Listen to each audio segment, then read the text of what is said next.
Today, I stand here with a heavy heart, 3 years later, remembering what happened in the city of Monterey Park, the community I had the privilege to represent, that was shattered by tragedy that none of us will ever forget.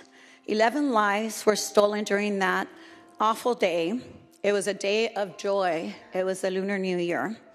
We continue to mourn the victims, lift up the survivors, and hold the families in our hearts because the pain of that night continues.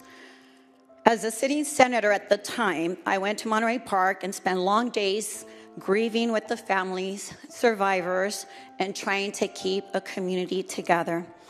I was very thankful for first responders, the Red Cross, and so many organizations that came to our rescue to help. I saw the heartbreak up close. I felt the weight of a community trying to breathe through such shock, fear, and unimaginable loss. What still haunts me that day, it's how close it was to all of us. Just hours earlier, many of us had been on a stage near that street at a community event, surrounded by families, laughter, music, and celebration. It could have been any of us. That reality haunts me today because Monterey Park wasn't targeted on a battlefield. It was attacked in a place of culture, family, laughter, and celebration. And in the middle of that heartbreak, we witnessed heroism rise from within our own city, especially a young man who I got to know very well and spent so much time with, Brandon Say, whose courage in disarming the gunman prevented even more lives from being taken and reminded us that heroes walk among us. They don't plan to be brave, but they step up when needed, and they simply refuse to let evil have the last word. In the middle of that darkness, we also witnessed something really beautiful and profound.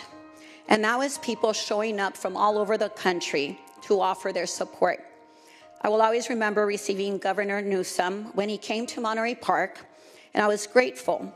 He came there with warmth and sincerity, with compassion, and with a deep understanding of what our community was experiencing in that awful moment. And we will never forget the outpouring of support from our president at the time, Biden, and Vice President Kamala Harris, who also joined us in Monterey Park during a time of profound grief to stand in solidarity.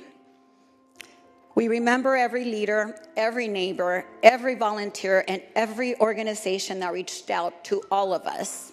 And it wasn't just that day, it continued for weeks and months.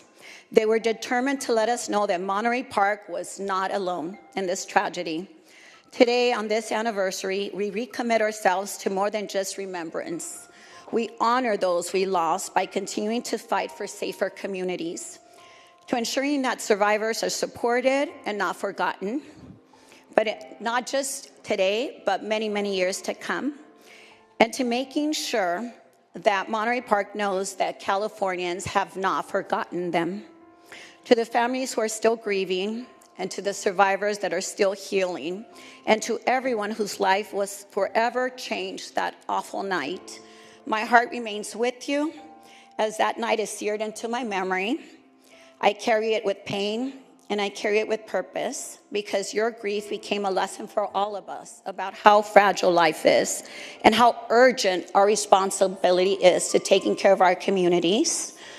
Although I've moved on, I will always be your senator in my heart. Thank you, and I urge and I vote.